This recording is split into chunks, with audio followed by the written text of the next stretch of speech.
Hey, what's going on YouTube? Hiker Dave here. I hope everyone's doing well.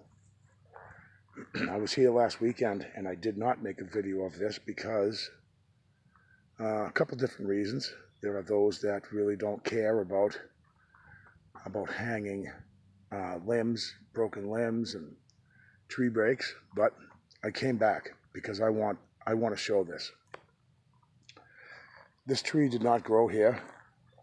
If it did, this would be in the trail. This tree would be here, right in the trail. This tree was dropped here. It's probably only about maybe 25 feet tall. It definitely didn't grow here, or at least in my opinion, guys, it didn't grow here.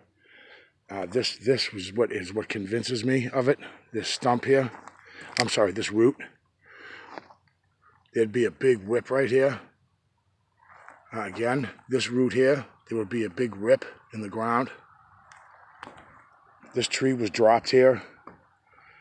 It's probably, the thing probably weighs a couple 100 pounds, 300. Somebody could have done it, absolutely. But I turned around when I was here the other day, and I saw this here.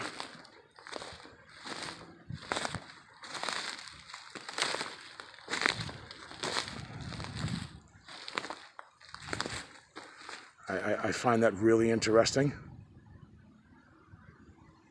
I've been out here. I've been, if you've seen some of my videos, I have been researching sapling breaks and the direction in which they face. And I actually found a pattern at Massasoit, a travel pattern, which I believe that these sapling breaks or tree breaks, with the compass, I document which way they face, and the majority of them face south, southeast, and north, northwest. And I believe that there's a travel corridor that runs through Massachusetts, at least so far that I know of, from the Cape up to the White Mountains, which is, as far as opposite, it would be south, southeast, north, northwest. Now, I have more to show you guys. And I came back because I wasn't going to make this video because I've had comments where,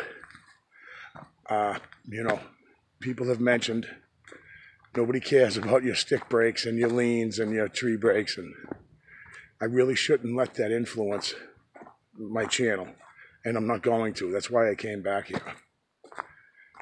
Now, I have a strong belief in a travel corridor, and I think that if we can understand their travel patterns and travel habits, then, we can get that much closer. I mean, if we can understand how they travel and where they travel and seasonally how they travel, then I think that's a big deal. To me, for us, it's a big deal. And I think in the lifetime of a Bigfoot, they may only pass through an area 3 or 4 times. Like, I don't think they stay in one spot, really, for a long time anyways. And I've said it before, because of their resources for hunting. They don't want to, they stay in one area or a group, then they'll out-hunt their resources, right? So we're studying the direction of these tree breaks. And when I came out here, I'm seeing the same exact thing as I had documented in Massasoit State Park, that these sapling breaks and tree breaks, 90+% of the time, face south, southeast, and then others opposite, north, northwest. And it was kind of a theory I had on a travel corridor, and I think I'm repeating myself, so I apologize, but I'm just trying to clarify why I picked this particular area. And I just flip of the coin, from my area in Taunton, I decided to either go south-southwest to the next exploration spot or go north-northwest to the next spot. And I just picked northwest, and I looked on Google Earth, and I came up with this area, F. Gilbert Hills State Forest.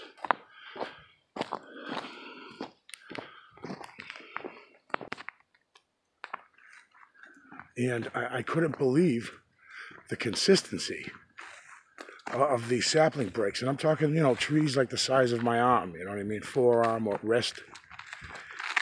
And it's easy to find them because they're consistently along a trail, almost like a road crossing, right?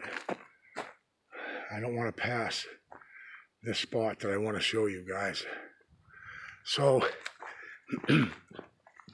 I had came to this area, and I couldn't believe, you know what I mean, like I said, the consistency of it. And when I saw that tree, and I know which could have been placed there by humans, of course, a couple guys could have carried it.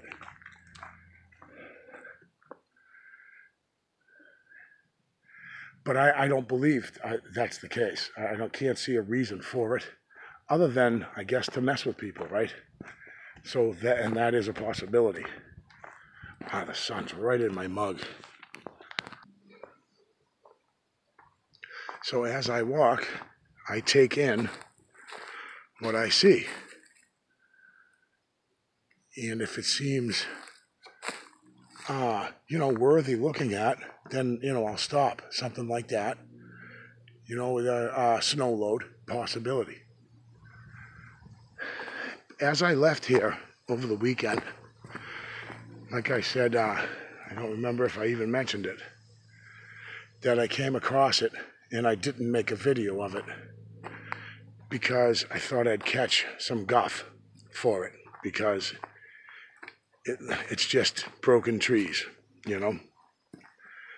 But when I came across that downed tree that didn't live right in the middle of a trail, I think we can all agree on that.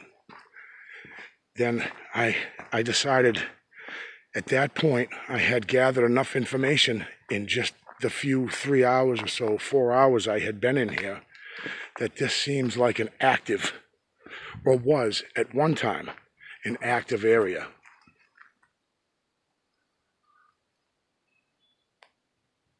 And consistently along the side of this trail, on each side, I'm finding more and more, you know, like this break here, and then right here, there's a big one snapped, right? That face south-southeast. I just look at it with my compass when I was here. We have two breaks. That one faces a little more east, but it's still south-southeast.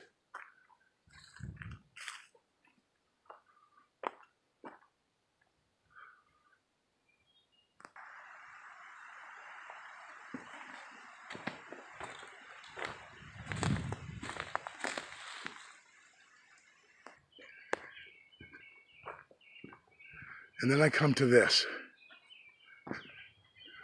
That break is probably about 12 feet up. Then you've got all the foliage coming down. That was obviously broken recently. All the leaves are still green. I really didn't quite notice it until I had walked past here. And I noticed the log laying there, like a pointing. So I turned.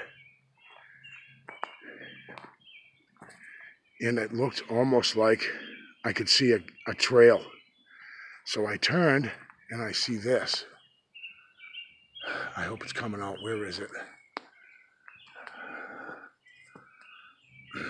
Please forgive me. It's, okay. There's a tree here, broken, and it goes up and points in the direction of that game trail there, or whatever that is. Now you look at this tree here. It's behind this tree, right? Goes behind it. And then in front of this one.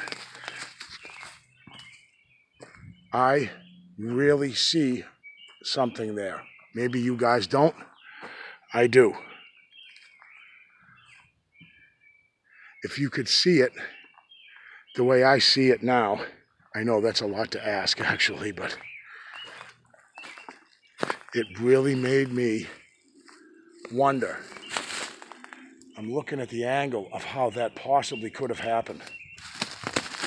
I don't know how this tree here comes through, up and through, and this, and not on the other side of this tree. Gonna be a bunch of people that say, Dave, listen, it's just what happens in the woods. I understand. That, to me, is where I'm gonna return. I wanna go down here.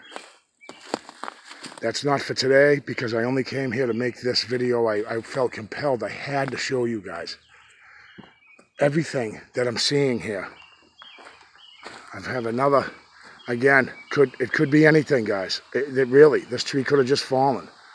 But I'm doing the math on everything on just this 1/8 of a mile trail that I've just taken you down. It's just a small area. And I had kind of poked around over here, and I see where this comes from. It comes from right here. Just fell and bam, right? I agree with that.